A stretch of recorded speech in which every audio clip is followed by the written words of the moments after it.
Demain, tous vaccinés. Voilà ce vers quoi nous allons. Après une première vague, puis une seconde, une déferlante autoritaire dans une prise d'otage sanitaire qui nous condamne à capituler se dévoile peu à peu, dans un marche ou crève légitimé par la bien-pensance dominante. Mais depuis plusieurs semaines, nous sommes un des pays d'Europe qui testent le plus. Donc il y a 11 fabricants de tests qui veulent avoir le marché des tests en France. Et l'enjeu financier est intéressant pour si les tests sont choisis. Oui, potentiellement oui. Ça dépend du nombre qui vont en découler. Il faut que ce soit remboursé pour qu'un test ou un médicament marche. Il y a deux critères pour mesurer la fiabilité d'un test qui sont donc si on repart de notre banque de sérum, on va en sortir une statistique. Et cette statistique, elle va être basée sur le nombre de faux positifs. On sait qu'ils sont négatifs, qu'il n'y a pas de virus, il n'y a pas d'anticorps dedans. Et pourtant, ils sortent positifs. Il peut y avoir plusieurs raisons pour ça, donc notamment, par exemple, quelqu'un qui a été exposé à un virus SARS précédent qui ressemble beaucoup au Covid. Alors, le critère de spécificité, c'est autre chose. Ce sont les faux négatifs. C'est des gens qui sont atteints du Covid et le test ne le montre pas. C'est potentiellement beaucoup plus grave que le faux positif, parce que le faux négatif, tu risques de tuer le patient. C'est dans ces détails-là, dans cette explication-là, qu'on voit quand même qu'il y a le ferment d'un scandale sanitaire. Enfin, j'essaie d'être mesuré dans mon propos quand je dis ça. Mais c'est grave de ça. Un scandale sanitaire, c'est mesuré.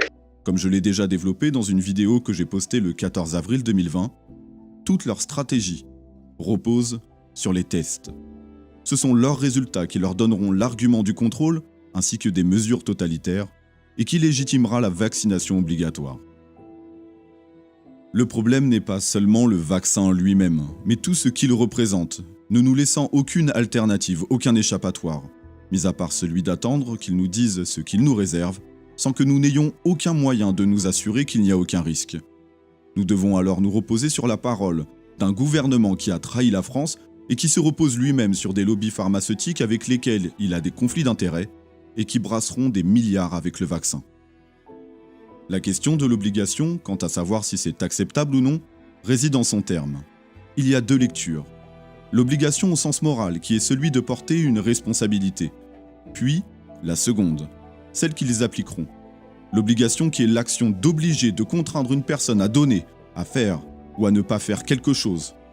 Et sans notre consentement, il s'agit d'une agression, faisant de notre liberté de choisir un crime. Cela se tient, puisque la liberté est un droit qui est régi par la loi. Et comme j'ai coutume à dire, un droit nous est donné par définition, ce qui implique qu'il peut nous être enlevé, comme le stipule l'article 5 de la Convention européenne des droits de l'homme. Droit à la liberté et à la sûreté.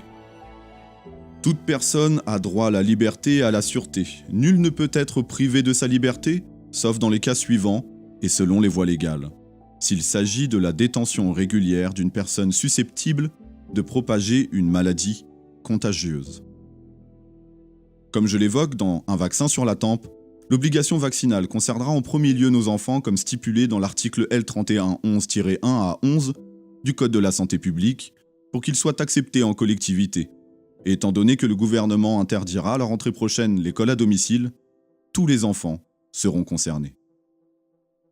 Nous pouvons également retrouver dans un document transmis le 9 juillet 2020 aux autorités nationales des éléments qui établissent les bases d'une stratégie de vaccination, dont voici quelques extraits.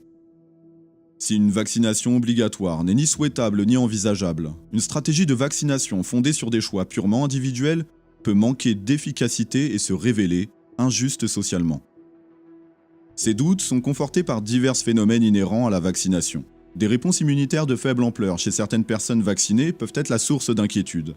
Des individus vaccinés peuvent ne pas être protégés, ce qui conduit à douter de l'efficacité du vaccin. Des accidents rares mais désastreux peuvent annihiler la confiance. Une évolution des textes concernant la prescription et la réalisation de l'acte vaccinal est à prévoir, dans un objectif de sécurité, de pertinence et qualité des soins et du suivi. La traçabilité doit être au rendez-vous. L'occasion de diffuser, généraliser, la mise en place d'un carnet électronique de vaccination doit être envisagée. Il sera également nécessaire de mettre l'accent sur l'aspect altruiste de la vaccination et évoquer une forme de contrat social en appelant à la responsabilité de chacun. Ces questions deviennent cruciales si la vaccination n'est plus seulement l'objet de stratégies volontaires fondées sur le choix de chacun, mais de stratégies obligatoires, courantes pour les maladies infectieuses. Nous pouvons également trouver sur un article extrait du site publicsena.fr nommé Covid-19, un vaccin obligatoire, les sénateurs divisés. Les éléments suivants.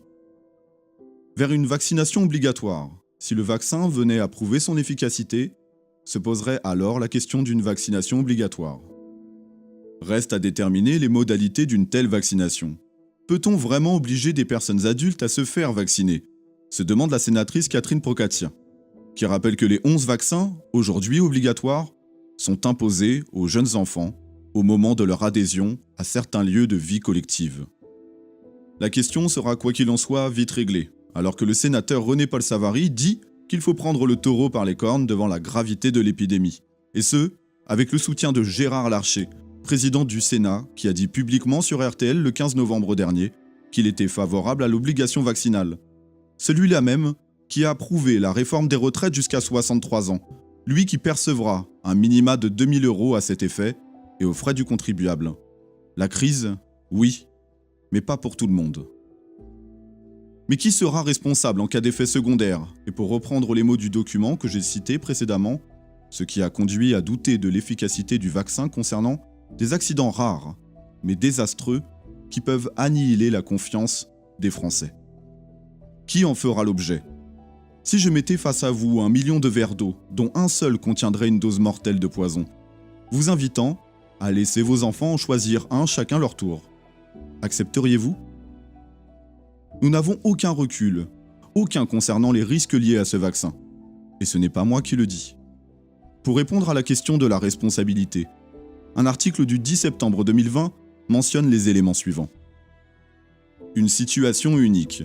Une affirmation qui s'appuie sur des déclarations d'un dirigeant du laboratoire britannique AstraZeneca à l'agence de presse Reuters le 30 juillet. Il s'agit d'une situation unique dans laquelle nous, en tant que société, ne pouvons pas prendre le risque si, dans 4 ans, le vaccin présente des effets secondaires. Ruud Dober indiquait alors qu'une clause d'indemnisation faisait partie des contrats d'achat anticipés signés par ce laboratoire avec plusieurs pays. Une clause d'indemnisation ? Apparemment, ils ont pensé à tout. Eux-mêmes s'inquiètent des retombées. Non vis-à-vis de notre santé, mais vis-à-vis de leurs intérêts dont nous sommes les produits. Les premiers volontaires devraient être non seulement ceux qui nous gouvernent, mais également les dirigeants des laboratoires qui l'ont conçu, ainsi que l'ensemble des responsables des fondations d'investissement comme la fondation Bill et Melinda Gates. Exigeons à notre tour de ceux qui veulent nous imposer la vaccination d'être les premiers à en faire l'objet par un laboratoire indépendant sous le contrôle du peuple, pour nous assurer qu'il ne s'agira pas là d'un placebo qui leur sera administré. S'il est sans danger, je suis convaincu qu'ils n'y verront aucun inconvénient de nous montrer l'exemple. L'obligation vaccinale, ça peut aussi aller dans les deux sens.